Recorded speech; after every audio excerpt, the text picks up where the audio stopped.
Bonsoir tout le monde. Good evening, everyone. We'll begin this meeting. We'll get la réunion va commencer. Premier thème, appel, roll call. Tous les membres du conseil sont présents, except pour conseiller Brisson. Councillor Brisson announced at the last meeting he would not be here this evening. I'll ask everyone to please stand for the prayer and the national anthem. Debout pour la prière pour les nations.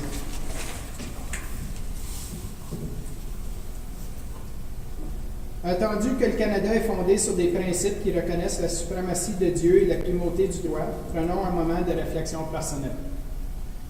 Whereas Canada is founded upon principles that recognize the supremacy of God and the rule of law, let us take a moment of personal reflection.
Thank you, everyone.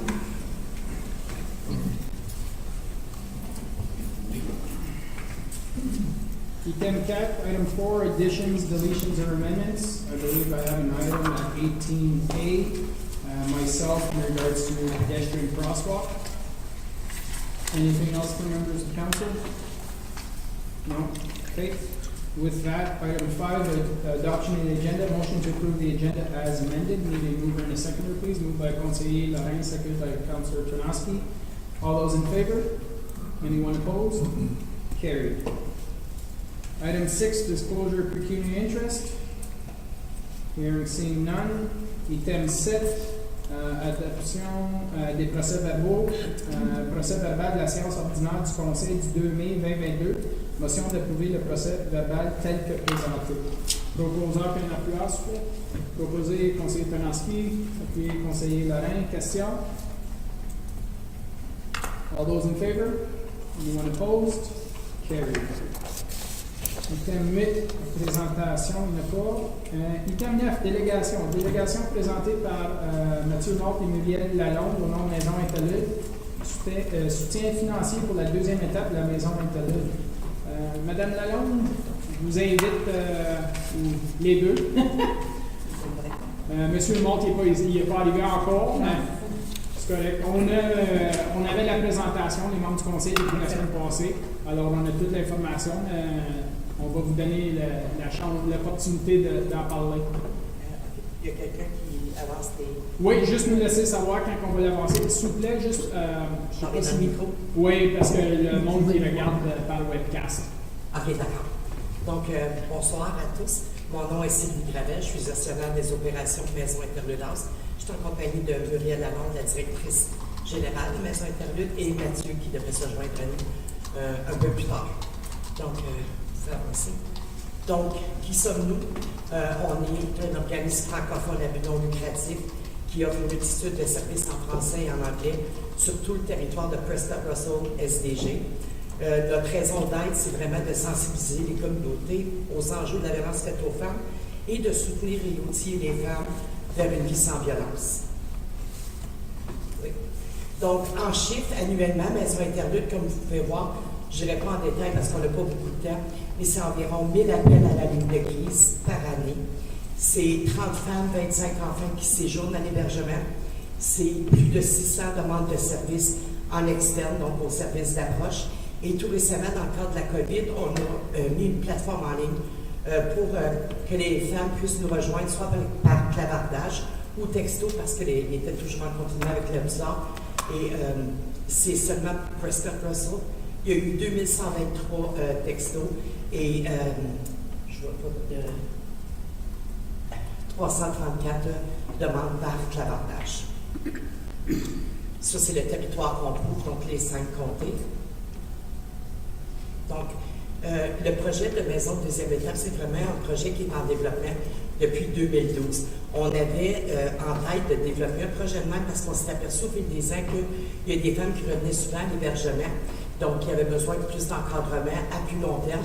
Une durée de séjour en maison d'hébergement, c'est vraiment environ 8 semaines. Puis après ça, ça dépend du logement disponible. Donc, en 2012, c'est là qu'on a travaillé un petit peu plus selon les demandes de financement qu'on avait pour qu'on puisse faire des études de besoins, des analyses de besoins, des études comparatives.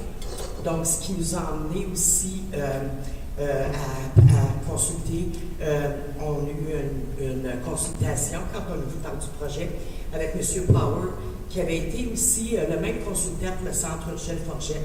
Donc, il est venu nous faire une présentation. C'est un peu lui qui nous avait dit que le terrain serait l'endroit idéal pour la maison de deuxième étape pour notre projet. Donc, on a essayé d'acheter une maison à Rockville pour voir si ça répondrait aux besoins. Ça n'a pas répondu aux besoins. Donc, on a fait l'embauche d'un consultant qui est Mathieu. Et depuis, on a fait des démarches actives.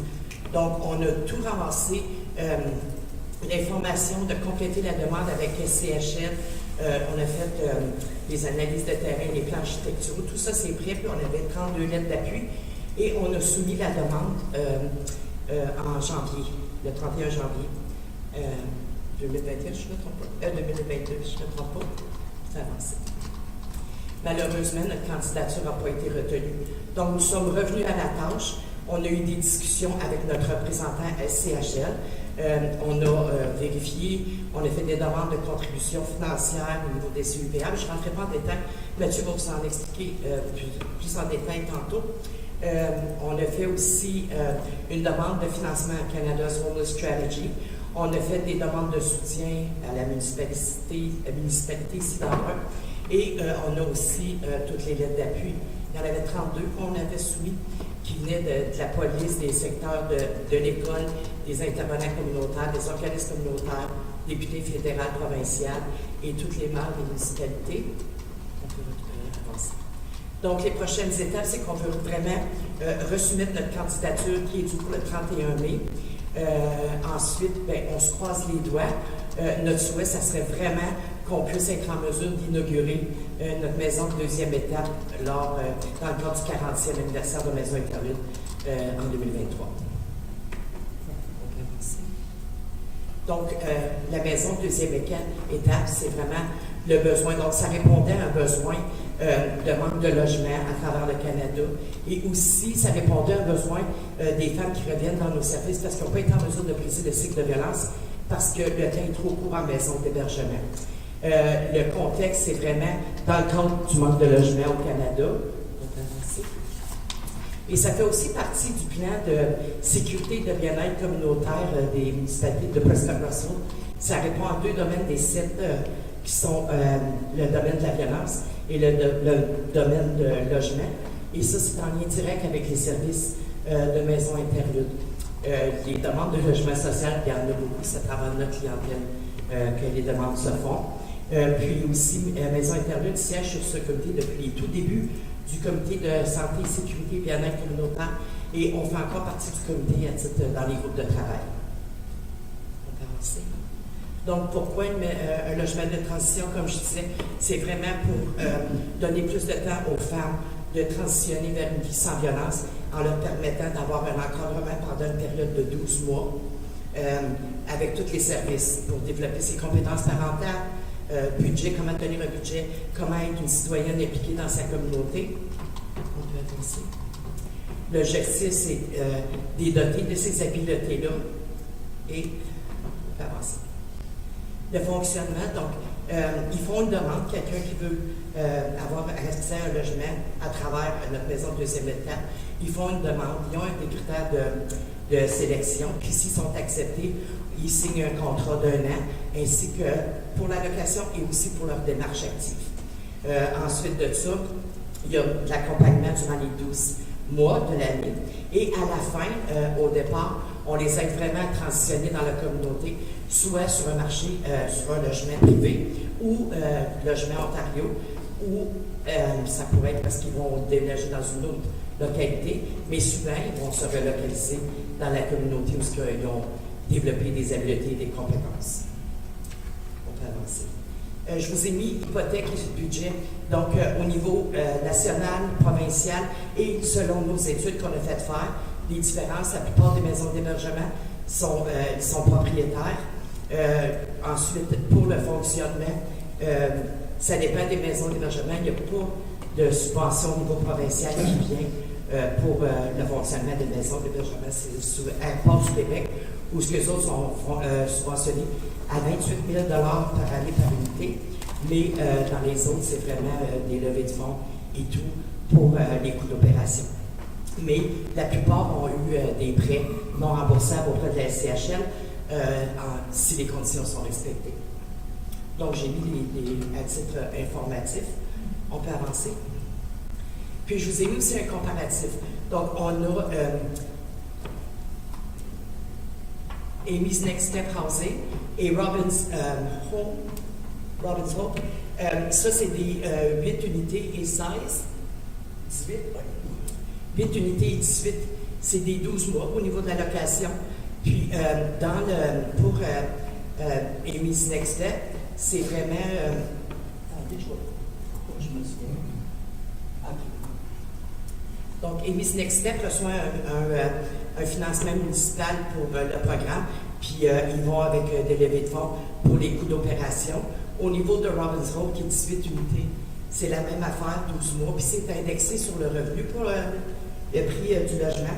Puis eux autres, leur objectif, c'était vraiment d'avoir au moins 30 familles enfants qui logent dans leurs unités, et à chaque année, ils l'ont excédé. Puis pour Maison Interlude, c'est vraiment 24 unités. Ça va être le prix médian du marché pour une durée de 12 mois. Puis notre source de financement, c'est au niveau de nos locations. Ensuite, salle communautaire, cuisine communautaire, notre comptoir lunch et boutique et friperie. On peut avancer. Donc, juste un simple rappel au niveau des statistiques. Mais si je vais plus proche de nous, en Ontario, l'an dernier, il y a eu 58 féminicides. C'est 20 plus que l'année d'avant. On peut avancer. Donc, merci.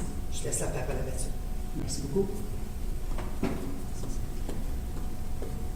Bonsoir, monsieur. Bonsoir, ça va bien? Oui, vous? Oui, ça fonctionne? Oui. Oh, c'est vrai que c'est loin. OK. Oui,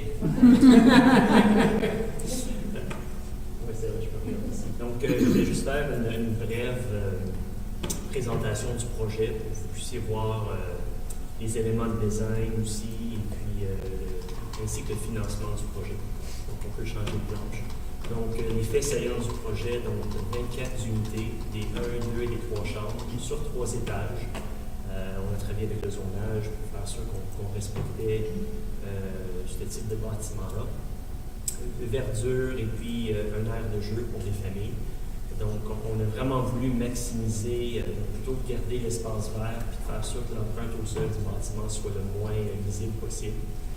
Salle et cuisine communautaire, ça fait partie du programme depuis le début, ainsi qu'une friperie, comme Sylvie a expliqué, qui est déjà existante à Alexandria, qui va être relocalisée dans le nouveau bâtiment.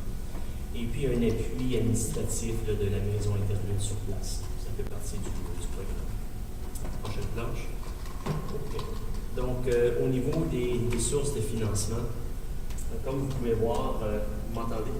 Oui, assez de le faire au micro à cause que pour le webcast, là, pour okay. les gens qui regardent la maison. Donc, comme vous pouvez voir, les sources de financement sont la Maison Interlude au niveau de la construction investi 150 000 de sa propre mise de fonds. Les Comtés unis, par l'entremise d'un programme qui s'appelle le Fonds de secours pour les services sociaux, investissent 900 000. Ça, c'était annoncé il y a une semaine. C'est très nouveau, c'est des bonnes nouvelles. La municipalité, vous allez voir, on vous fait une demande pour une partie du terrain en don. On l'a compté dans le tableau pour que vous puissiez voir sa balance. Ensuite, le fédéral, la demande qu'on fait à la SCHL est de 10 millions. C'est un programme qui existe spécifiquement pour les maisons d'hébergement du style que nous, on aimerait construire. Au niveau de l'allocation des coûts, donc le terrain, comme vous le savez, est évalué à 560 000. La construction en coûte 8 millions. Tout ce qui est mobilier, fourniture, 2 millions. Et puis les coûts accessoires, consultants, architectes et tout, 1,2 million. La prochaine planche, s'il vous plaît.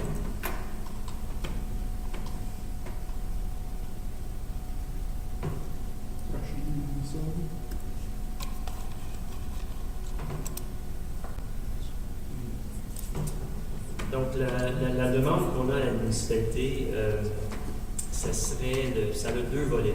Donc, on est ici pour demander est-ce que la vente du terrain soit au prix donc le prix pour lequel vous l'avez payé. Comme ça, la différence, mais ça représenterait un don. C'est une demande qui est tout à fait logique et cohérente avec tous les autres types de projets de maisons d'hébergement à travers la province. Il y a souvent des dons de terrain, la municipalité investit, la province, le fédéral. Ça prend vraiment la part de tout le monde pour qu'un projet comme ça soit viable, surtout parce que ces projets-là sont pilotés par des organismes à but non lucratif. Maison Interlude, vous savez peut-être, célèbre son 40e anniversaire l'an prochain. Muriel, l'an prochain.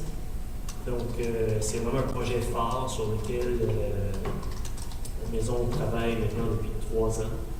Moi, ça fait 1 an que je suis sur le dossier.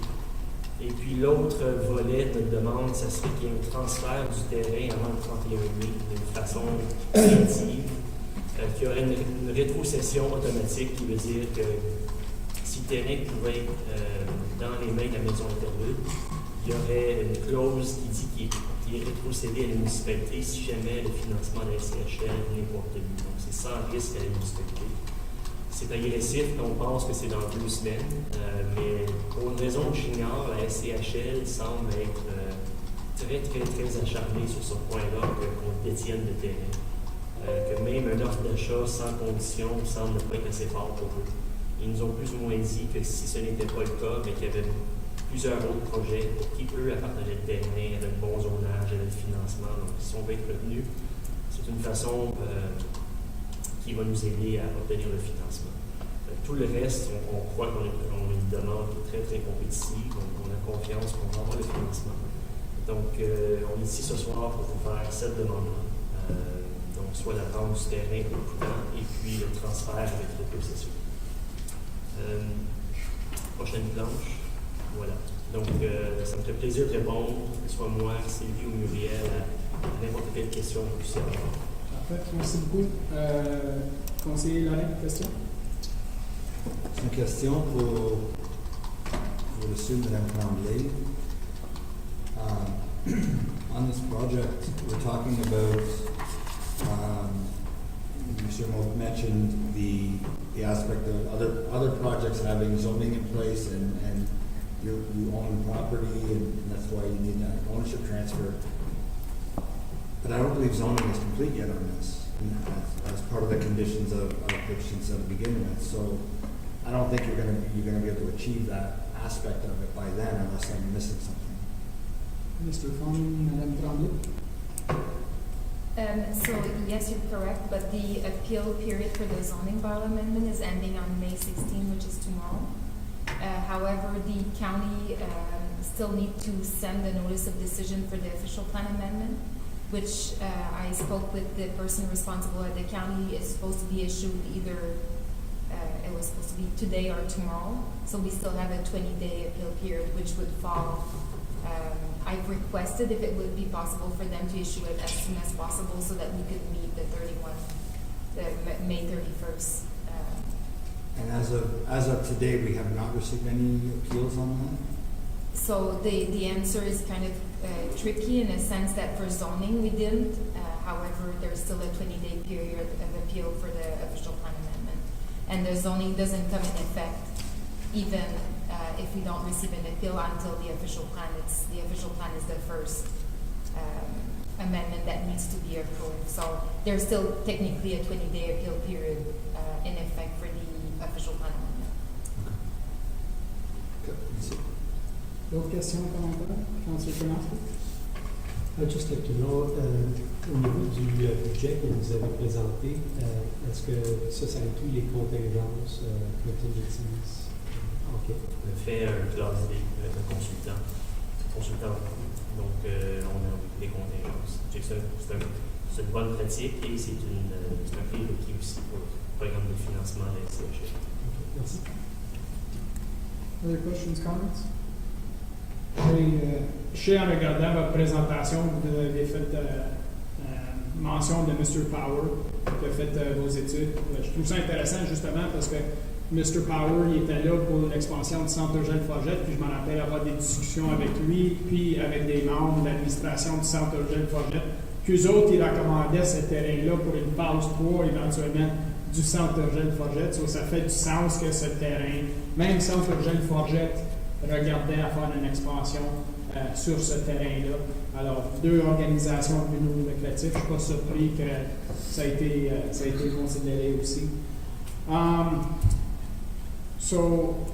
Il y a deux demandes, un pour le 90 000 et un pour la date, mais on sait que la date, c'est tricky dans le sens que on ne va pas être capable de le faire avec la période de 20 jours. À côté, les comtés n'ont pas été assez vite pour faire l'application. Je pense que de notre côté, si jamais tu as besoin d'une lettre de support pour la CHCL, pour dire comme check, voici le processus pour les rendus. On est prêt à travailler. Hopefully they can give you an extension. If you need a letter from us, we're more than happy to do so. In regards to the 90,000, on peut-tu juste confirmer, Mme Tremblay, c'est bien 90 000 qu'on a payé pour les deux terrains là, des années passées, c'est ça? Oui, M. le maire. Donc, j'ai vérifié au niveau des dossiers quand le transfert avait été fait. Il y avait 40 000 pour un puis 50 000 pour l'autre. OK. So 90 000. Je ne sais pas, les membres du conseil, votre pensée là-dessus. From my perspective, affordable housing, we know, is a huge issue in our community right now. This is the type of project that it's a service. I saw it on the map, how many cases in our area we're not immune to this aspect. Je pense que c'est un projet qui devrait définitivement, si on est capable de le supporter. Je ne peux pas te confirmer ça à soir parce que j'aimerais que l'administration nous ramène un rapport là-dessus. Justement, nos règles de procédure sur des délégations disent que si le conseil sont intéressés, qu'on donne l'information, qu'on fait la demande de l'administration pour nous ramener un rapport. If members of council are okay, we give that direction to the administration to bring us a report back at our next meeting. I see head shaking. Yeah. Yeah, go ahead and see that. And our next meeting is after May 31st. Right. Mr. Fonan, anything, Todd? Yeah, you're on. We'd have to do a special, get them in time, we'll talk about this tomorrow. Okay, so if we're able to make some adjustments to hold a special meeting ahead of May 31st, perhaps that's an option. I will just make a suggestion. I didn't talk to staff at all, but might be something to consider. I'm not sure if this is something that l'organisation fédérale accepterait. Would a long-term lease on land be acceptable? Si on disait qu'on mettait un lease de 1 piastre pour 50 ans, est-ce que ce serait quelque chose qu'il pourrait considérer? I can ask the question. I'm not sure. I don't know the answer. I know if it was a regular financial institution, it would be problematic because it's harder to put a mortgage on a piece of property that you don't own. Right. Maybe they have different rules. I know they consider themselves as a financial institution. Okay. The same mechanisms. I'm not sure. I'd have to ask the question. Okay, Whatever the decision is, what would be helpful for us is knowing that the deadline is May 31st. That means our application has to be ready, final, and sent on that day. So if we can have maybe 1 or 2 days before that to have a decision either way, so we can adjust our application accordingly, that would be appreciated. okay, perfect. The only reason it came to mind is I know that our library in Russell is actually on school board land, and it's a long-term lease. I think it was 50 years for $1. So if that's something, because then if it became a lease, it would probably be a lot quicker to put in place as opposed to the sale agreement. But we'll let the administration work with that, and we'll let you communicate with their administration. And if we can, at all possible, move this forward, if we have to call a special meeting, then we'll do so. Thank you. And usually when we ask a question like that, we have an answer from CHMC within 24 hours, so we can communicate that quite quickly. Okay, perfect. Any other questions, members of council? Quelque chose d'autre de l'administration? Yeah, Madame Tremblay? Just for the administration to be ready to prepare a report if it's a special council meeting, I guess the question would be if council would be willing to entertain solution to move forward with the transfer of the land if there was a solution before May 31st, or if it's not an option for us to look at. So there's two things. Is council willing to move forward before May 31st? And the other ask is in regards to the $90,000. So again, an in-kind grant of $470,000. Is that something council is willing to entertain? I think that it's a service we need in our community. That might be part of the discussion when you bring back the report. If we're able to get past the first hurdle, then come back to council and we'll deal with that second hurdle at that point in time. Everybody okay with that? Juste pour ma gouverne, cette prochaine rencontre-là spéciale, est-ce que c'est une rencontre publique auquel on devrait retenir? Pas obligé de nécessairement revenir, mais c'est une rencontre publique qu'on retienne. Okay. On va aussitôt qu'ils me disent qu'ils ont de l'information et qu'on est capable d'avancer le dossier, on va caller un meeting spécial, il faut qu'on donne habituellement 48 heures de notice. On va vous aviser, pour vous laisser savoir qu'est-ce qu'il y en est à ce stage-là. Merci. Parfait. Merci beaucoup. Merci beaucoup pour la présentation. Merci. Merci. With that, we'll move on to the next item, item 10, consent items. Motion that all items listed under consent items be received as presented. Item A, proclamation and flag raising request for the Russell Lions Club. Item B, minutes of Community Diversity, Equity, and Inclusion Committee of March 29, 2022. Minutes of the United Counties of Prescott-Russell, March 23, 2022. And item D, Paylist for April 2022. I need a mover and a seconder, please. Moved by Councillor Janoski, seconded by Councillor Saucier. Any questions? If not, we'll vote. All those in favor? Anyone opposed? Carried.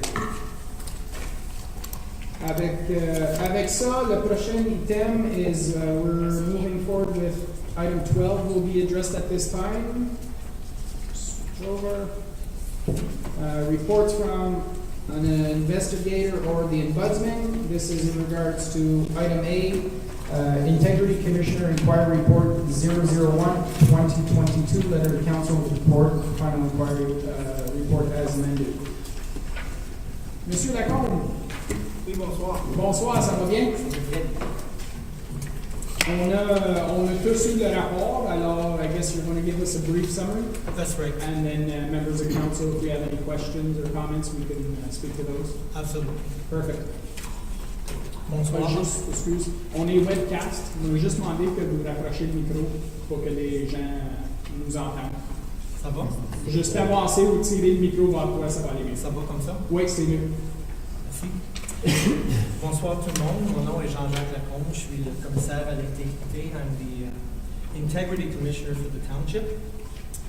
As you know, a complaint was filed against Councillor Michael Liternowski on March 28th of this year pursuant to the Code of Conduct. La plainte reproche essentiellement au conseiller Liternowski de s'être présenté sans avis et sans autorisation du conseil à une évaluation physique de candidats potentiels pour un des postes de pompier temporaire pour votre municipalité, laquelle rencontre faisait partie du processus d'embauche. Le conseiller avait décidé de se présenter à cette rencontre suite à une plainte de la mère d'un candidat à l'effet que le processus n'était pas équitable.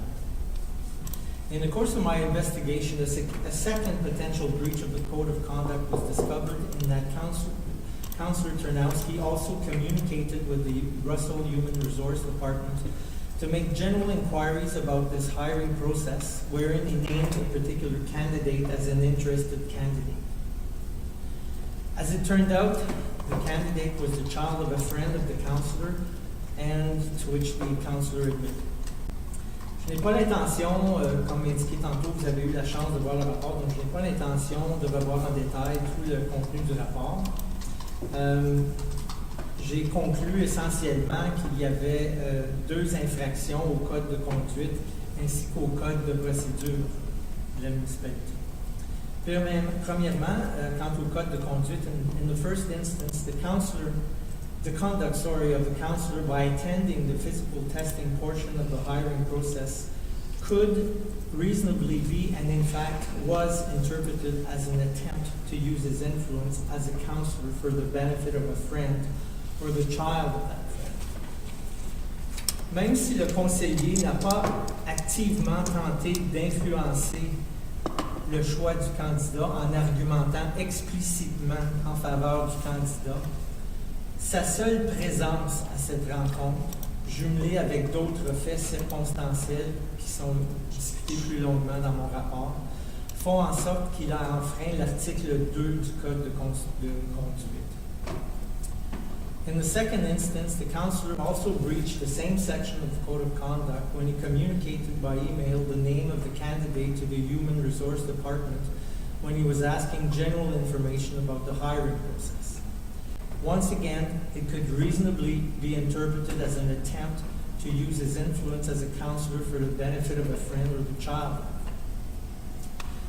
Deuxièmement, quant au code de procédure, en tentant lui-même de répondre à une plainte d'une citoyenne sans autorisation du conseil, le conseiller Ternowski a également enfreint certaines dispositions de votre code de procédure.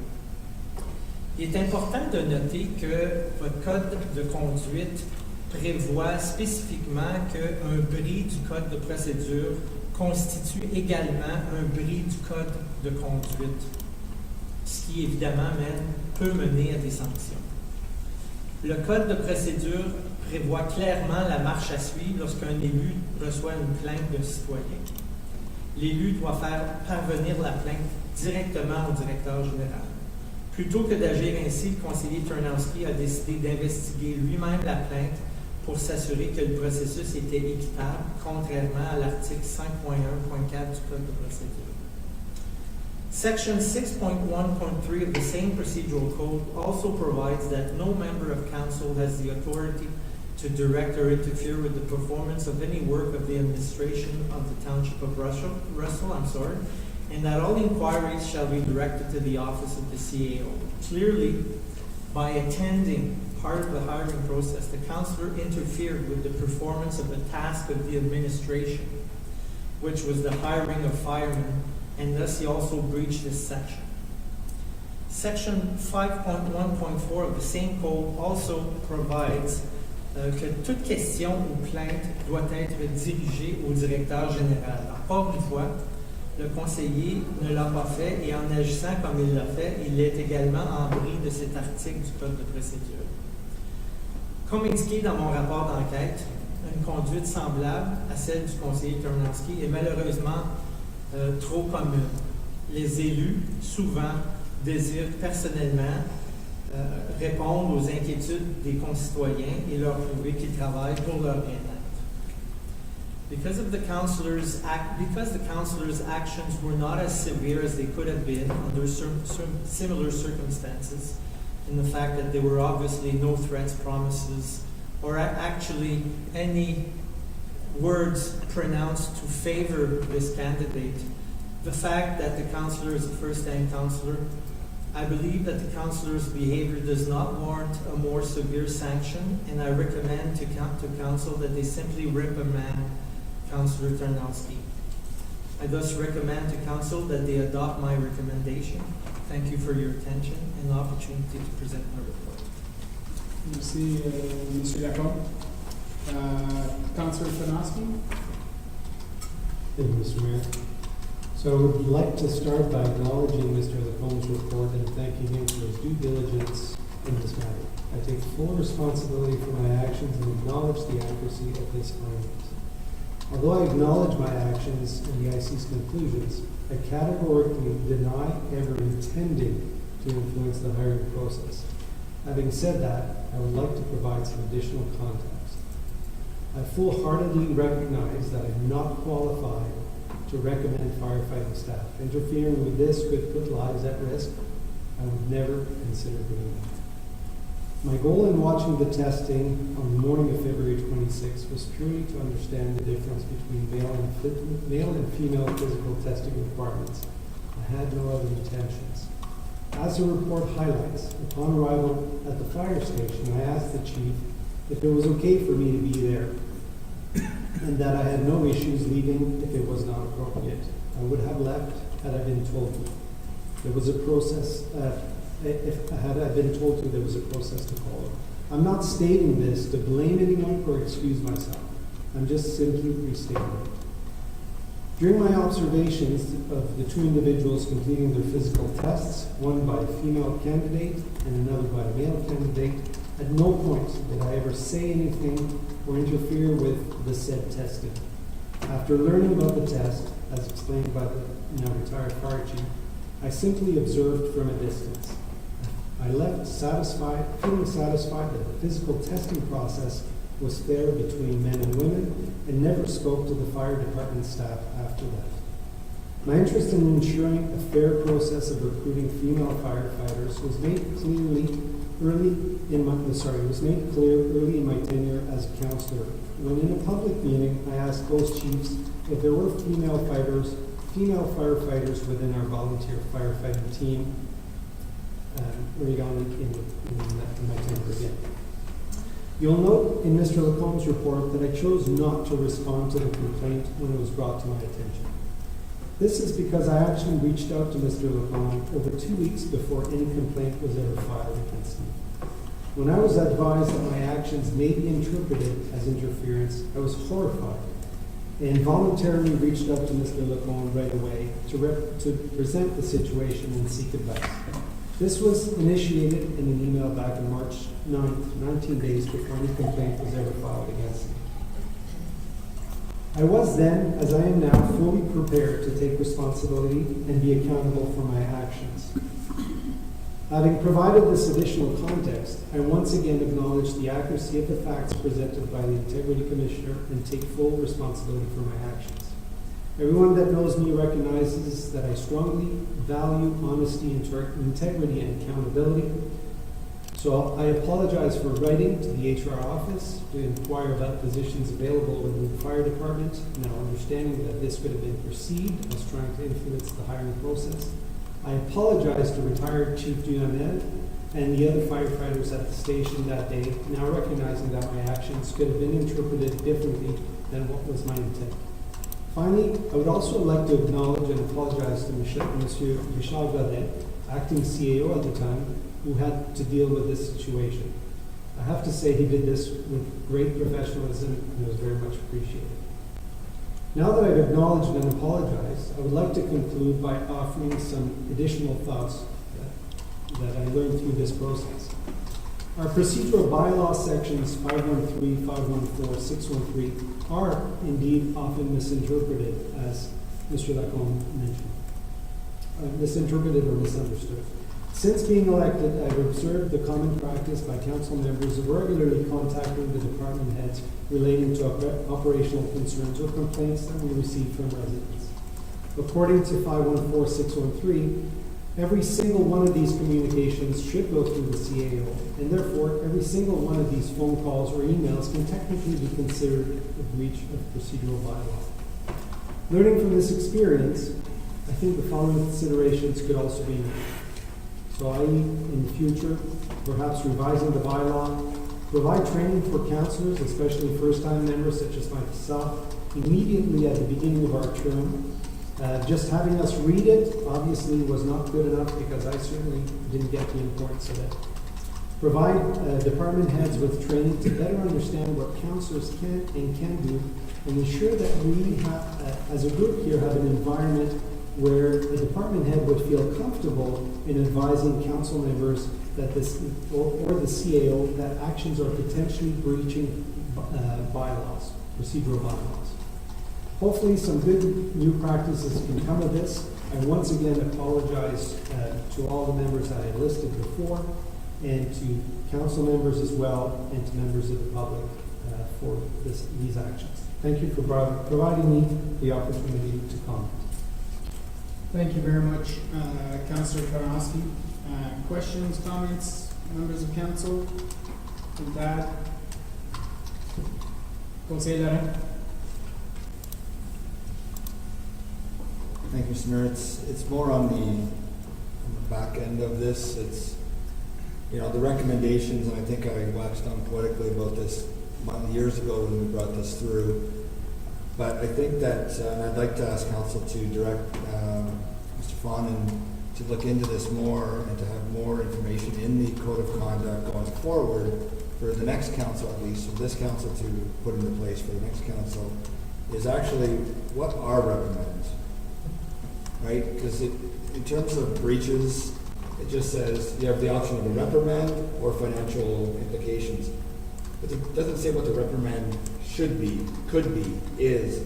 And I know it's vague for a reason, but as people that are sitting on this side of the table, we should know what those considerations could end up being, or it could be left up to a council that, you know, may have ill will and implement additional things that probably no one would ever thought of. So, you know, it just takes one person on council to make a proposition for a reprimand and two other people to vote in favor of it for it to be enacted. So I would like some definitions of some reprimands or some ideas that council can debate on. So I appreciate what you've presented. I understand that, but I would like council to direct Mr. Fawnin to look into that, maybe some best practices elsewhere, and bring a recommendation to council.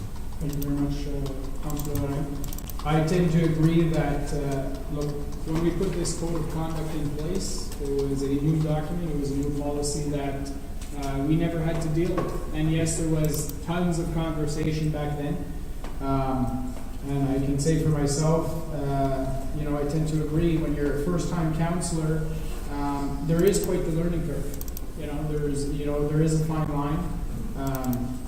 And as Monsieur Lacombs mentioned in his statement and in the recommendation, this could have been so much worse, and it was evident that this was not one of those cases like we've seen elsewhere.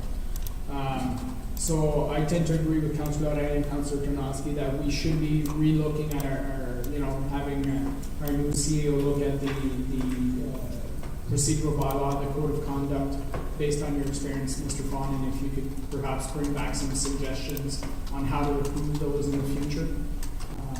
If members of council are okay with that, I see heads nodding, so I believe you have that direction. In regards to this particular case, as you say, Councillor Larin, the recommendation is a reprimand.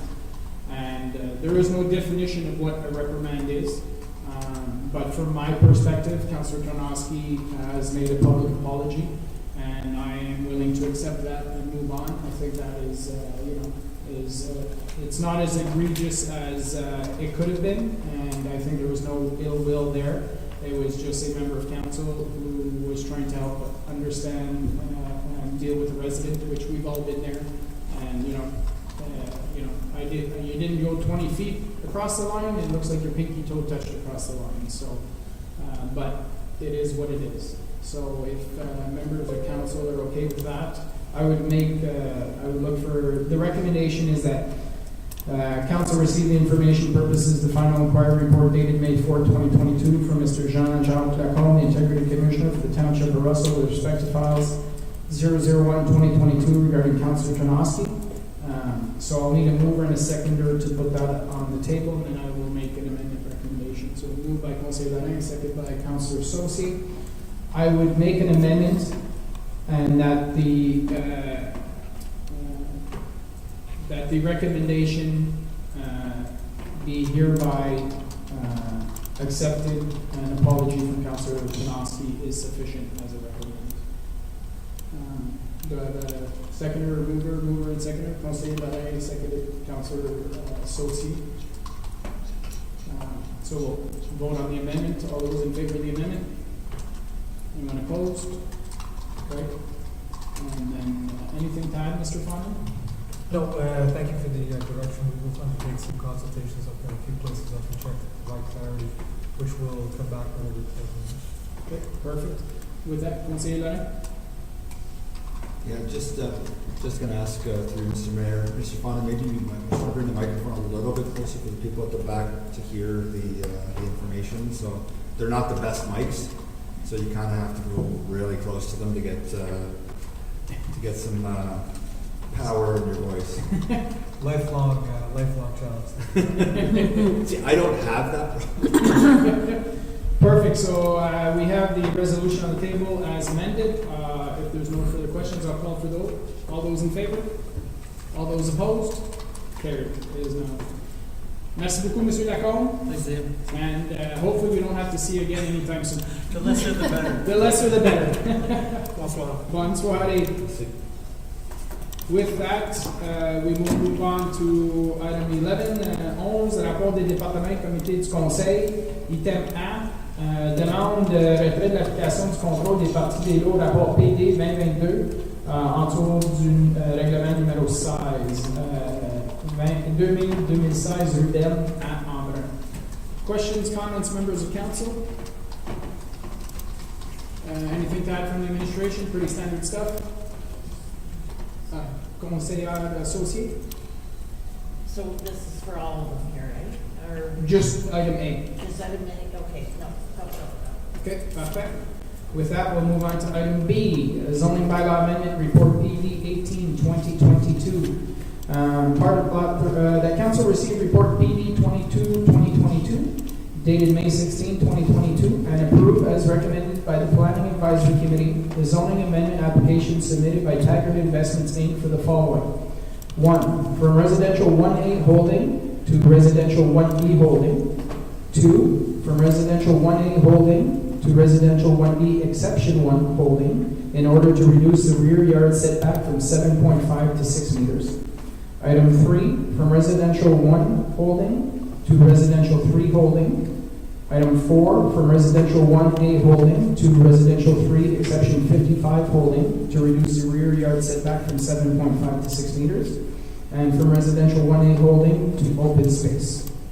Questions, comments, members of council? Conseiller Larrey? As chair of the planning committee, I'd like to make the statement here that I made at the planning committee meeting as well. I think this along with, I think there's one or two other ones as well in here. Staff have heard, council have heard my voice, and I think Councilor Tarnowski as well, and council at times where this was a site plan that was brought in, and normally under previous circumstances it would be R1H across the board, and then as each phase opened up, if there was a zoning change that needed to be done based on the original site plan, that we would then be doing it then, and we've seen it with the R3 zoning for the multi-residential on Gamble and in Russell Trails. That, you know what, the suggestion was made, well, why don't we do the proper zoning at the time of site plan? And this is what staff has come back with, and this is why you see all of these different areas. These are different blocks or phases of that subdivision. So I just wanted to thank staff for doing that. I think it's going to help a lot down the road, 5 years, 8 years, 10 years, when these phases start opening up, that it would then really be on the developer to come back to council and make a change to what that original plan was versus not necessarily changing it, but implementing what was already there. And it seems like it's a change of the original plan when in fact it wasn't. So I just wanted to say thank you for Madame Tremblay and your group. Perfect, thank you. Other questions or comments? Quelque chose d'autre à ajouter, Madame Tremblay? Non, merci. Parfait. On va aller à la prochaine item. Item C, demande de modification au règlement de zonage, le rapport PD 21-2022. Que le Conseil reçoive le rapport PD 21-2022 daté du 16 mai 2022 et approuve, comme recommandé par la communauté consultative sur l'aménagement du territoire, la demande de modification du règlement de zonage soumise par Corvinelli Homes de zone résidentielle 3, exception 45, aménagement différé A345H à zone résidentielle 1A. Questions, commentaires, Councillor Saucier. Yeah, I just wasn't sure, is this the two vacant properties near Russell Public School on Craig? Madame Tremblay? Yes, it is. It is, okay. And so it's gonna be two individual dwellings instead of the multi? Is what it's being changed to? Madame Tremblay? Yeah, through Mr. Mayor. Yeah, so the original property was zone R1 initially, and in 2012 they changed the R1 to R3, but it didn't go forward, so now they're asking back to change it. It was supposed to be an 8-unit, and now they're proposing 2 single detached dwellings. Okay. So, and you don't know if we're losing our community Christmas tree, eh? That would be up to the developer, correct? Yeah, I don't have the answer, sorry. Merci. Parfait. D'autres questions, commentaires? If not, we'll move on to the next item. Item D, zoning bylaw amendment, report PD 22-2022, part of lot 9, concession 7. The council received report PD 22-2022 dated May 16, 2022, and approved as recommended by the Planning Advisory Committee the zoning amendment application submitted by Modesty Investments and John Corvinelli Investments Inc. for the following. 1 from residential 1A holding R1AH to residential 3 holding R3H. From residential 1A holding to open space, and from open space to residential 3 holding. Questions, comments, members of council? Councillor Saucier. See, yeah, I was just curious, there was a lot of guidelines in that report, like for along the fitness trail, that keeping the integrity of the trail and keeping also some recommendations from South Nation for along the creek in the floodplain, so these are going to be adhered to. Through Mr. Fawnin, Madame Tremblay. Yeah, so those conditions was part of the subdivision agreement. So there are still conditions that apply under the subdivision agreement that is registered on title. This was just basically one of the conditions of the subdivision agreement, that they had to change the zoning in order to proceed with the type of building that they want to build. So right now the subdivision was approved for townhouse, and the zoning was not permitted townhouse. So all the other conditions still apply for the erosion and making sure that the ravine at the back is maintained as per South Nations. Yeah, that's what I was just checking. Merci. And if I may as well, Mr. Mayor, just to add to Mr. Larin's comments from the previous subdivision, and we did that as well. So as part of the condition of the subdivision agreement, we were changing the zoning as a entire, but we also look at no parking sign as well as a traffic calming device as part of the subdivision. So we look at overall from the beginning and imposing that on the builder when they build the subdivision. So we're looking at the entire comments that we're receiving since the last couple of years and making sure that it's implemented in the condition of the subdivision. Right, so that we don't get stuck having to put up speed bumps or boulders after the fact, where the township is responsible. We get it from day one. Exactly, yeah. Perfect proper planning. Councillor Saucier.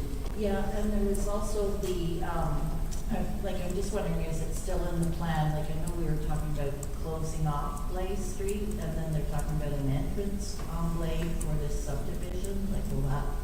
I believe it's 2 different subjects. That was part of the streetscape master plan, but it's not part of this project. Okay, so it won't affect it, Madame Tremblay?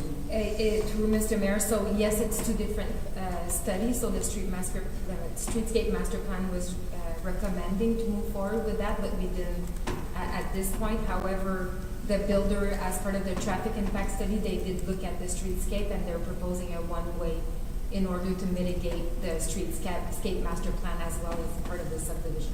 So that new road will only be a one-way from one section, so people will not be able to come in from there for that subdivision. They're not going to be able to come in yet. That's right. Merci. Good. D'autres questions, commentaires? Quelque chose d'autre à ajouter, Mme Tremblay? We're good to go? OK, on va aller à la prochaine item. Item E, demande de modification au règlement de zonage, rapport PD 27-2022. Que le Conseil reçoive le rapport PD 27-2022, daté du 16 mai 2022, et approuve tel que recommandé par le comité consultatif sur l'aménagement du territoire la modification du règlement de zonage de zone agricole générale, exception 61 à 261, à zone agricole générale A2, et de zone agricole générale, exception 52 à 252, à zone agricole générale A2 pour la propriété en question. Ceci est une condition de la demande d'autorisation CUPA B065-2022. Question au nom du Conseil? Questions, members of council? Hearing none, for you, Mr. Fonin, Madame Tremblay, anything to add? No?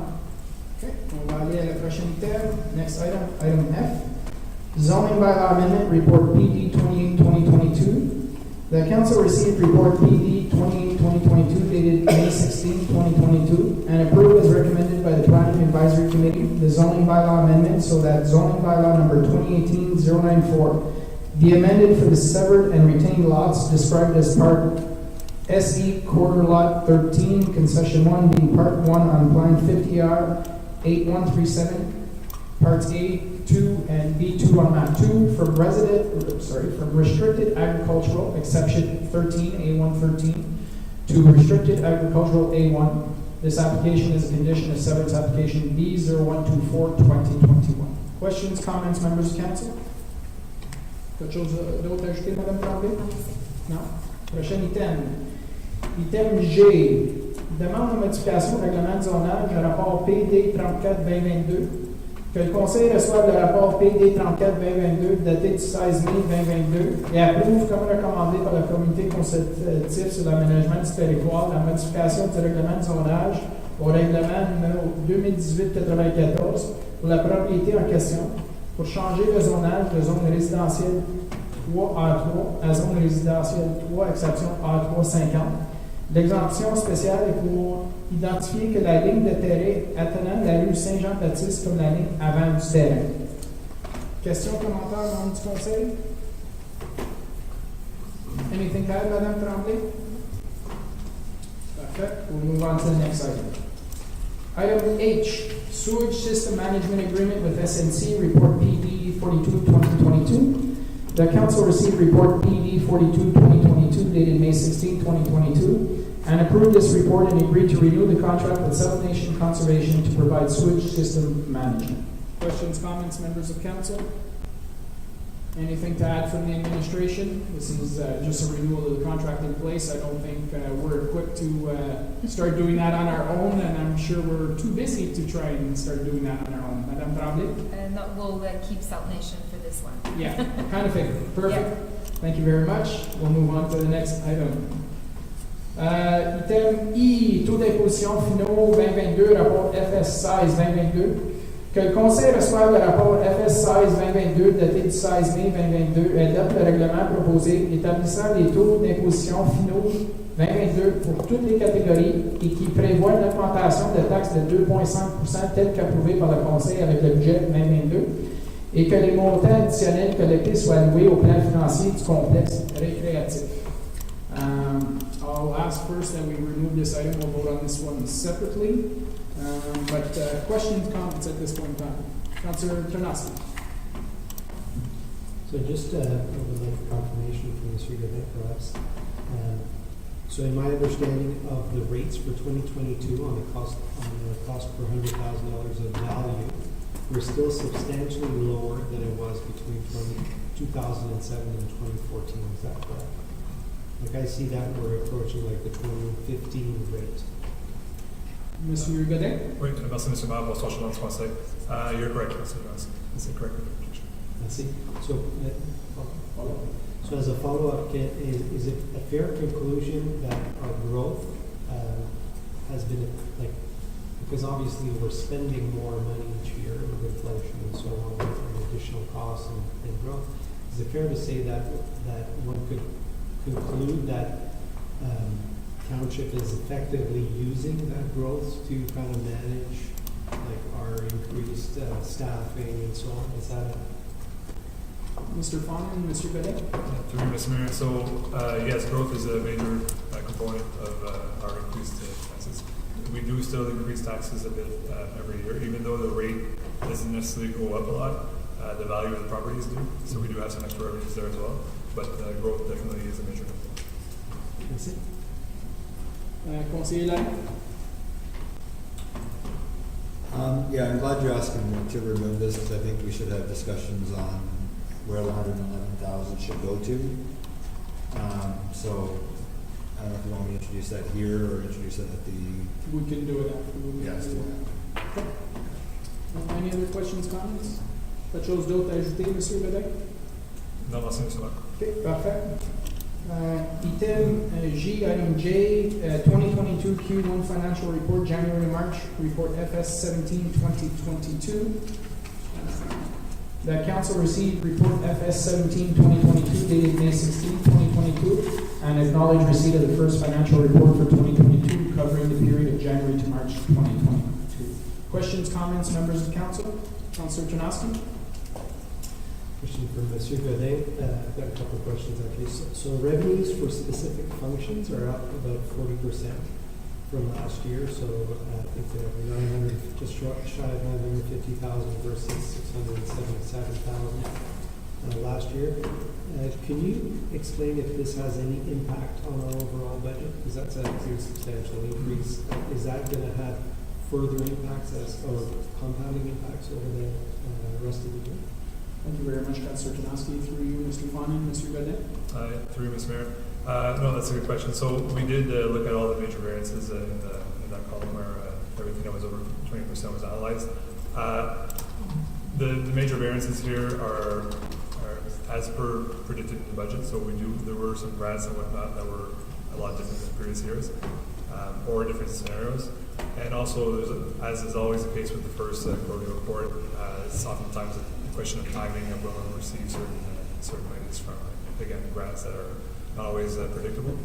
So what I would say is it should smooth out and come back to closer to what was budgeted by the next quarter.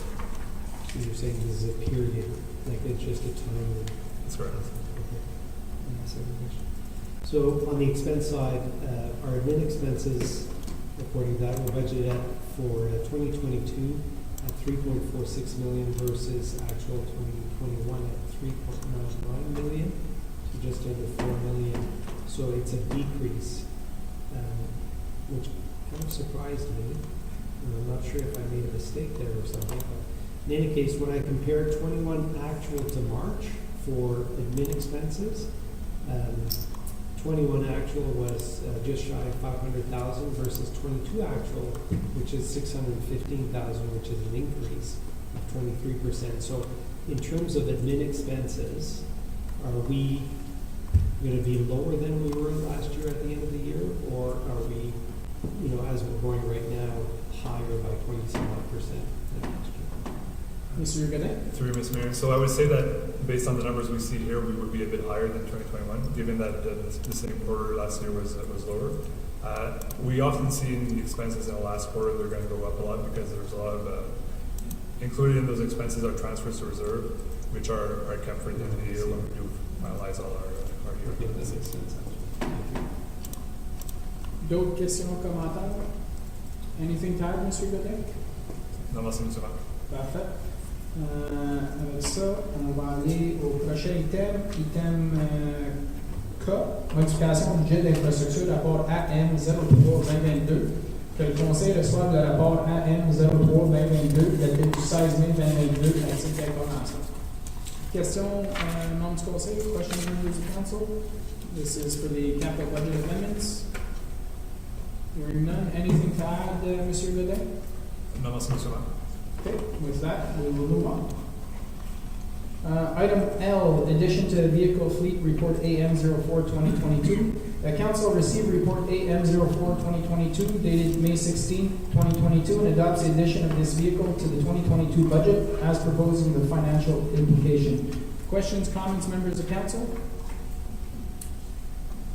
If not, Mr. Fawnin, anything to add This is for our new full-time fire chief. Yeah, the chief was using his personal vehicle at the beginning of his tenure and was not keen on that, so we worked with internal budget, so we have funding for it.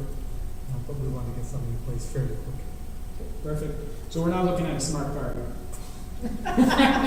Smart truck. Smart truck. Okay. All right. Sounds good. Perfect. No further questions or comments. We'll move on to the next item. Councillor Lalonde.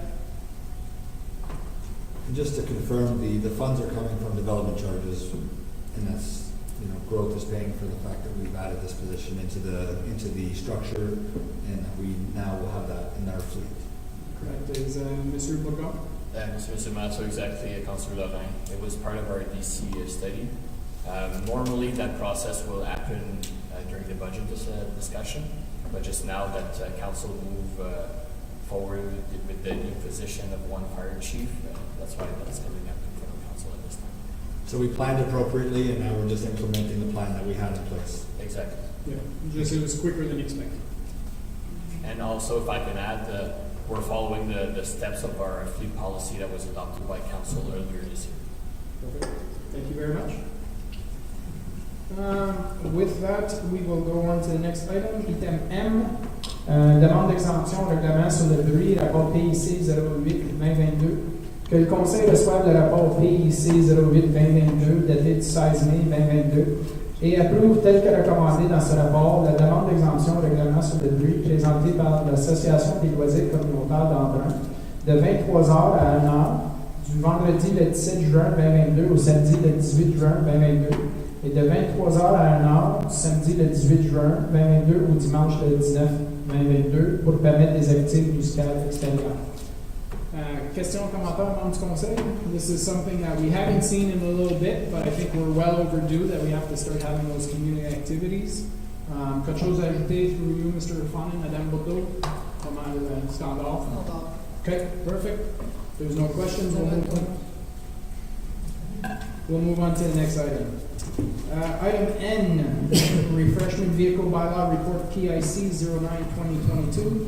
The Council received report PIC 09-2022 dated May 16, 2022, and approved as recommended in this report. 1. Proposed bylaw to license, regulate, and govern refreshment vehicles in the Township of Russell. And 2. The proposed bylaw to amend Schedule 8.2 of the Fees and Charges Bylaw 2021-109. Questions, comments, members of Council? Through you, Mr. Fon and Madame Bourdeau, this is something that's been in the works for a little while now. I believe this was also circulated to all our existing food trucks. Yes, it was circulated to our existing license holders. I just want to bring up that what the major changes are what we've had to deal with in the past few years, where we have occasional canteens that are coming into the area and wishing to get licenses for a short period of time. So now those will be available. And the distance measured from food establishment to a new location. As we had to deal with in the past few years. So we've addressed those issues, and hopefully this bylaw works good for everyone involved. So. Perfect. I've had an opportunity to talk to a few food truck owners, and they were very satisfied with the bylaw. So thank you very much for passing that along. Any questions, comments? If not, anything else to add, Madame Bourdeau? No. Perfect. We'll move on to the next item. Item O, rapport annuel 2021 d'analyse du dépotoir, rapport ISPW 10-2022. Que le Conseil reçoive le rapport ISPW 10-2022 daté du 16 mai 2022 et accuse réception du rapport annuel 2021 d'analyse du dépotoir. Question, commentaire, membre du Conseil? Councillor Janoski? More a process question. So there are 6 recommendations there. In those recommendations, some of them have timelines, others don't. Do we follow up throughout the year with council when those recommendations are met? I don't recall that we did that. So, Mr. Fawnin, Mr. Bourdeau? And Mr. Matt, well, the recommendation from our consultant in those reports, like we know a bit at a time before the report actually gets sent to the ministry and then presented to council. So it's part of our business plan or steps to do throughout the years. Like, so let's say in this year, in the 2022, we do have budget to address some of those recommendations to make sure that we do meet all those deadlines. And that's included in the business plan? Yeah, exactly. So it's part of our, we set the budget aside during our operational budget to address those recommendations. Councilor Tomasky? Any other questions or comments? Quelque chose d'autre à ajouter, M. Legault? Non, merci. Parfait. On va aller au prochain item. Item P, User Fee Bylaw Amendment Report ISPW 13-2022. The Council received Report ISPW 13-2022 dated May 16, 2022 and approved the amendment to Schedule A6 Waste Management Fees of the User Fee Bylaw 2021-109 as proposed in Appendix 1 to amend the selling price of the recycled bin. Pretty standard stuff. Questions, members of council? Anything to add, Mr. Legault? Well, we got a surprise on our last invoice, so we have to adjust accordingly. Yeah, perfect. No, I'm not, it's not like we went from $5 to $50 here. We're talking a few dollars difference, so it's all good. We know the cost of everything is going up, so not surprised. Next item Q, entente avec la Villa Sainte-Thérèse, rapport ISWW 02-2022. Que le Conseil reçoive le rapport ISWW 02-2022, daté du 16 mai 2022, et autorise la conclusion d'une entente avec la Villa Sainte-Thérèse pour la création d'une réserve spécifique et que le maire et la greffière soient autorisés à signer l'entente. Question, members of Conseil, questions, members of Council? This is follow-up to a report we've had in the past. Through you, Mr. Fonnen, anything to add, Mr. Legault?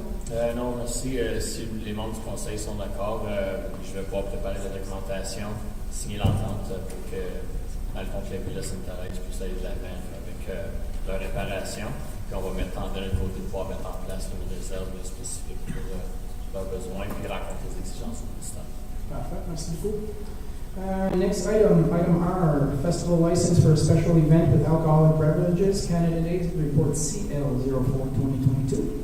The Council received Report CL04-2022 dated May 16, 2022 and supports the request from the Russell Lions Club in conjunction with the Russell Agricultural Society for a public event special occasion permit liquor license for their Canada Day activities being held at the Russell Fairgrounds on July 1st, 2022 from 12 p.m. to 11 p.m. Questions, comments, members of council? Again, this is standard stuff. Glad to see that these events are moving forward. Quelque chose à ajouter, Madame Camelet-Lacombe? No, Mr. Mayor. Parfait. Prochain item S, sondage de satisfaction des citoyens 2022, rapport CAO 10-2022.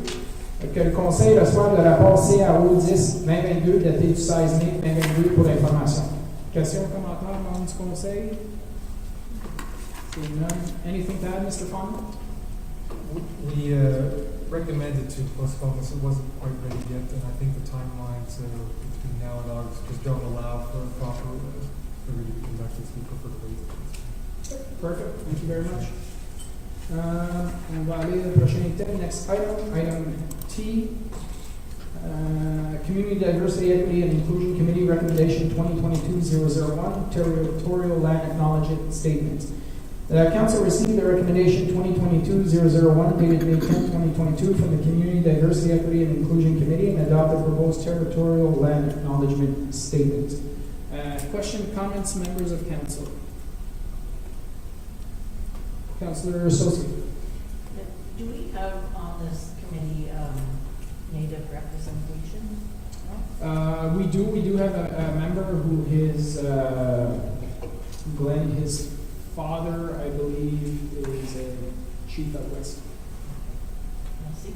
We did also reach out to several organizations looking for feedback. It wasn't the easiest to get feedback, but I think the committee, this is the second time it's presented to council. We had given them direction last time to go do some more homework, and this is what they've come up with, so I think it's a very good line acknowledgement.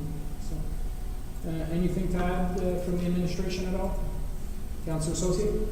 Yeah, and just a question on that as well. So are we going to consistently use this with the committees as well? Because I know we talked, some of the committees were using a land acknowledgement, and Yeah. then we talked about consistency. Yeah. So this will be something that all the committees can use? I think it'll have to be adjusted in our procedural bylaw, because I believe right now we have declared the national anthem, but those aren't done at committee meetings. Right. I think this will have to be added to our procedural bylaw, and then at that point, we'll be able to have the discussion whether we want it presented at all committee meetings as well. So that'll be a discussion for council. Because we thought it was important in the environmental committee to acknowledge That's right. land and, Yeah. you know. I definitely. I think there should be consistency. If we're using one, it should be the same one across the board. But that'll be something that will have to come up when we do the procedural changes. Okay, merci. Any other questions or comments? If there's nothing else, we will move on to the next item. We are now going to item 13, notice of motions. There is none. Item 14, question period on the meeting of the day. So I'll ask you to please come up to the lectern, state your name and address for the record, and ask a question. There, go ahead and grab it.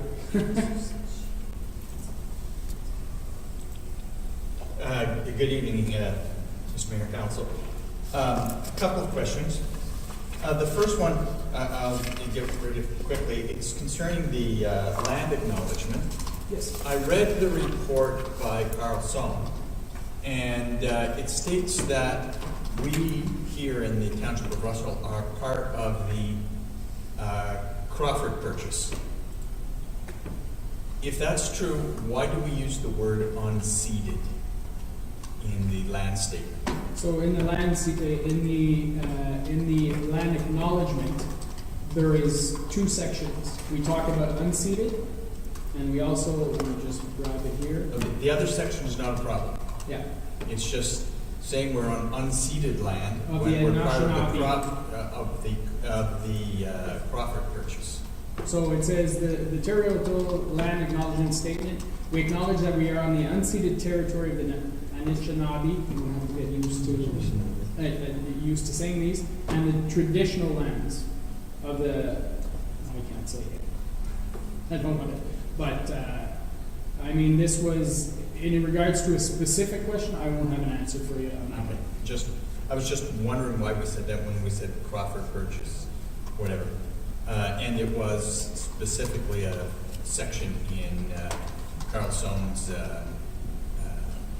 report that he had attached.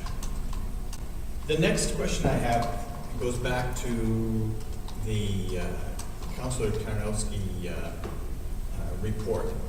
And I was just wondering how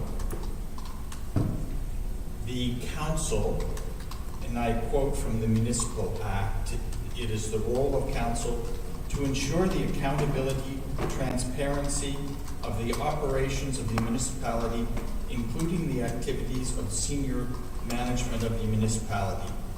How that is done, if one does not sometimes stick their nose into the operations and observe, not necessarily interfere, but observe the operations and then bring those observations back to council.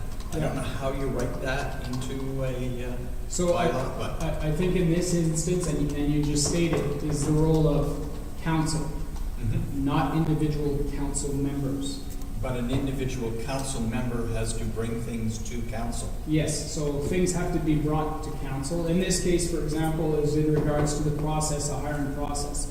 So if that issue would have been brought to the council, then the council could have had a discussion with the administration on how to proceed. And then there would have been no integrity matter if he looked at this, saw the test, and then brought an issue to council. So it would have, in my opinion, it should have been discussion saying at the council table, I have concerns about this, and then the administration could have addressed those concerns. But and that is specific in the Ontario Municipal Act, where council has a role and the mayor has a specific role, but individual councillors do not, as opposed to, for example, in the province of Alberta, where councillors actually have a specific role under their municipal act. That's not the case here in Ontario. Councillor Lalonde, you wanted to say something? Yeah, and I think, you know, my opinion anyway, had the information been brought forward to the CAO as that process, and had a member of council attended a physical challenge like that where there wasn't somebody there that was known to the councillor or the council member, that would have kind of offset a piece of that. Not the procedure bylaw piece, but the conflict piece or whatever, how it was stated in there, the acknowledgement that there was a known entity doing the testing. So had it been another set of people doing the testing, male and female, I think that would have changed a piece of it, not the procedural side, but the code of conduct side of things, based on the report that I'm reading. And I think as well is that if it had been brought to the council table, then it could have been something that was offered to all of council to be able to attend and learn about the process as well. So, okay. Any other questions or comments on the agenda? If not, we will go to the next item, resolutions. Motion that council approve all recommendations listed on the agenda under item 11, reports from departments and council committees. Need a mover and a seconder to put it on the table. Moved by Councilor Konoski, seconded by Conseiller Lalonde. I believe we have an amendment to remove item I. So just need a mover and a seconder to remove item I. Conseiller Lalonde, Councilor Associate. All in favor of removing item I? Anyone opposed? Item I is now removed. I'll call for the vote. Everything except item I. All those in favor? All those opposed? Carried. It's so much quicker than having everybody name off camera virtually all the time. With that, we will go to item I, the final tax rates report FS 16-2022. Need a mover and a seconder to put that on the table. It's moved by Councilor Saucier, seconded by Councilor Chernowski. The item is now on the table for discussion and amendments or conversation. Conseiller Lalonde. Yeah, just wanted to, so I know we've had a brief discussion on this, and I think that I think it's important. I don't think there's anyone that's been as enthusiastic about the rec complex than me over the years. I like the idea, but I think we can split that out a little bit. And I think that there's been a project that came to council, that we talked about it, and maybe we can get that project kicked off as part of this and start building a reserve for it. So I would recommend to council that it not be $111,000 going to the rec complex fund, which, you know, $111,000 would really bring us to where we need to be with the increased cost, but I think that we'll be able to offset a little bit of that down the road. So I'm going to recommend that it's $75,000 to the rec complex, not $111,000, and that the remainder, I think it's $36,000. Be set aside to start building a fund for the Russell for a Russell splash pad. So $36,330 to the beginning of a reserve for that specific project. Exactly. Right? With the hopes that the community fundraises for some as well going down the road. You know, partnering with that organization. You know, I think it would take about 10 years to get to just over $300,000. So let's hope that could happen before then, and we can get a splash pad in place a little bit quicker. But you know, putting in place council's commitment to that, I think something we discussed at the budget, but it was a community request. I think it's a really good request, especially with the growth that we're seeing. So I'd like to ask council to look at that and split this off, since there was an additional amount from growth this time around. Thank you.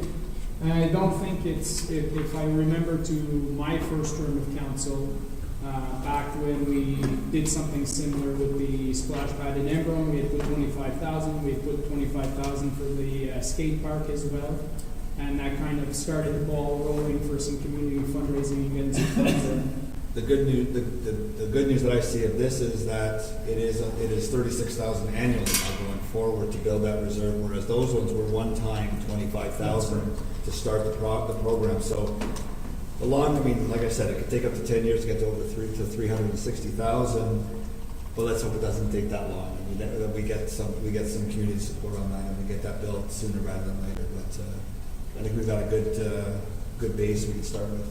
Okay. So we have that moved by Conseiller Lalonde. Do we have a seconder for that, Councillor Tarnowski?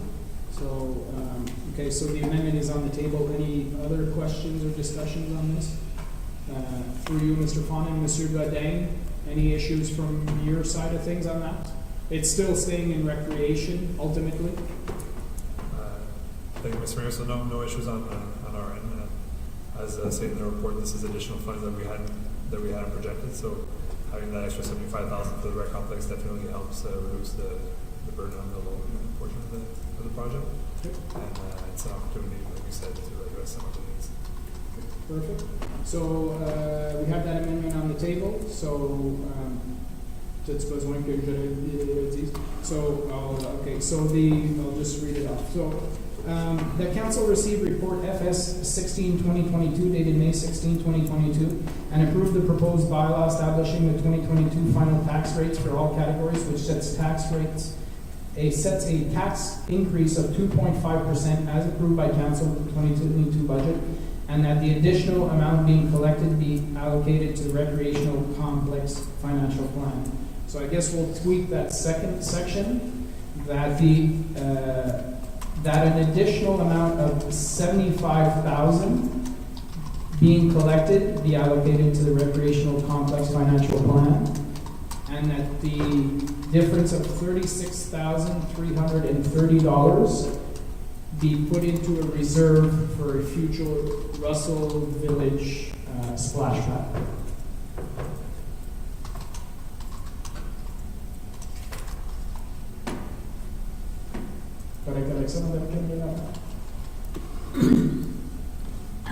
Can I just make sure I've got this? Yeah. So c'est vraiment le changement, c'est le deuxième petite ligne. So la dernière ligne, that the additional amount. So it would be that that an additional amount of $75,000 being collected be allocated to the Recreation Complex Financial Plan, and the additional $36,330. And that the difference of, sorry? And that what? The additional difference? So I have that an additional amount of 75,000 being collected be allocated to the Rec Complex Financial Plan, and that the difference of $36,330. 333? 36,330. Okay. Be allocated to a future Russell splash pad reserve.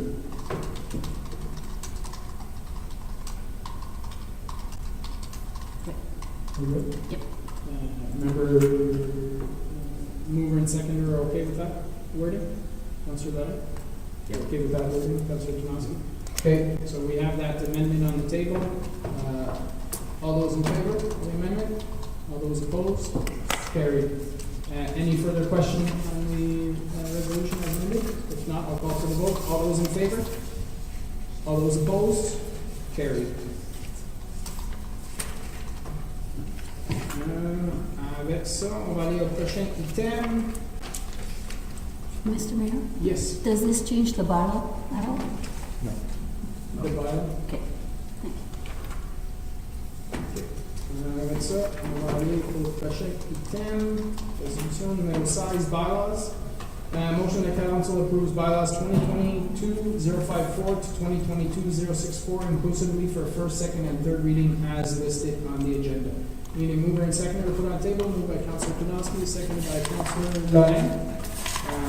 Questions, comments? We're all good? All those in favor? All those opposed? Carried. Rapport 17, rapport d'affaires nouveau, n'est pas. Rapport 18, I have an item, myself, 18A, business presented by council members. This was in regards to, I believe all of the members of council were copied, we received an email. This is, the reason I'm bringing it up is we've had this request for a number of years now in regards to a pedestrian crossing or some kind of pedestrian safety measure where Maison is. And we've never moved forward because we were never sure how to move it forward because of the S-curve and it being a county road. But in the last year's budget, we actually included expansion of the sidewalk from Maison des Arts across the co-op all the way to meet up with the Royal Bank, I believe. Yes, the Royal Bank. So we've now completed that section of sidewalk. So I wanted to see council's thoughts and the administrative thoughts of if we wanted to investigate the possibility of putting a pedestrian crossing somewhere along near Royal Bank, the Home Hardware, that new residential building. Because when we look at, from Jean Coutu Light all the way to the church at Saint-Jacques, Saint-Augustin, that is a significant gap. So I'm just looking to see if there's any possibility of giving direction to staff to look at that one. Conseiller Lorraine and Councillor Saucy. Yeah, I would actually ask for some comment from Madame Tremblay. I believe they did that in the Streetscape Master Plan, and I think it had gone, I think council had sent a request to the counties for something there, and it was denied. So I'd like to just get some more information on that. So I agree, we need something.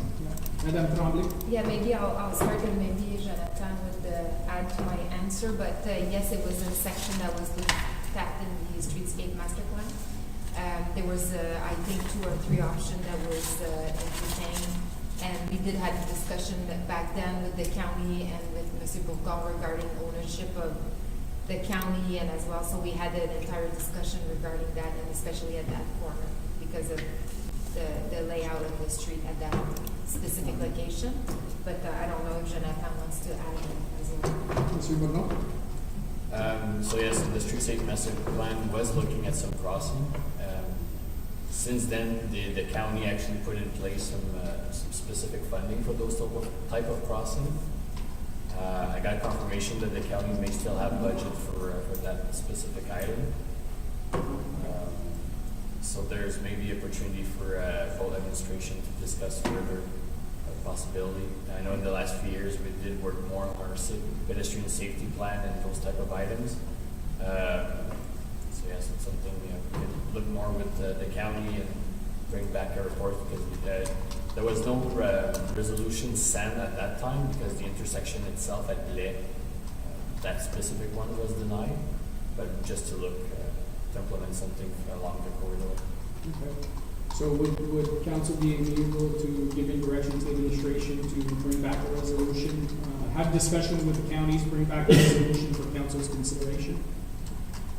Councilor Levin? Is it too quick to ask that that you come back and give us something for next meeting? Is that too quick? Monsieur Bourgon? Can try.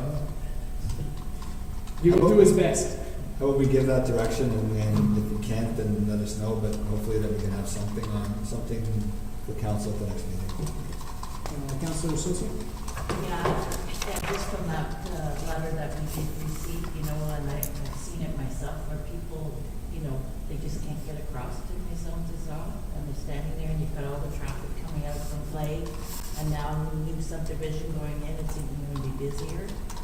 So I think that for safety reasons, especially it's usually young people that are crossing here, I think that would be a really good idea. Yeah, I think there's only so much we can do. I was actually sitting at the light of Jean Coutu the other day, and I was maybe 6 cars back, and somebody decided to cross in front of my car as opposed to walking the 30, 40 feet to the lights that's there. But, we do know this is a large stretch, so hopefully the administrations can get together and work together and try and move this forward. So if at all possible, Mr. Bourgon, next meeting. If not, just give us an update on how the discussions are going, worst case. Thank you very much, Council. With that, public consultations hearings, we have none. Item 20, announcements. Any announcements from members of Council? Councilor Associate. Just reminding everyone that the Russell and District Horticultural Society's plant sale is this Saturday from 8 till noon in McDougall Park. 8 till noon in McDougall Park. Perfect. I'll have to mention that to my wife, and I'm sure I'm going to be there inside the night. With that, any other announcements? If not, we will go into closed session at the hour of 7:35 p.m. Need a mover and a seconder to go in closed session. Councilor Tanowski, Councilor Associate, all in favor? We are now going into closed session. Thank you very much, everyone. We'll take, we have a few minutes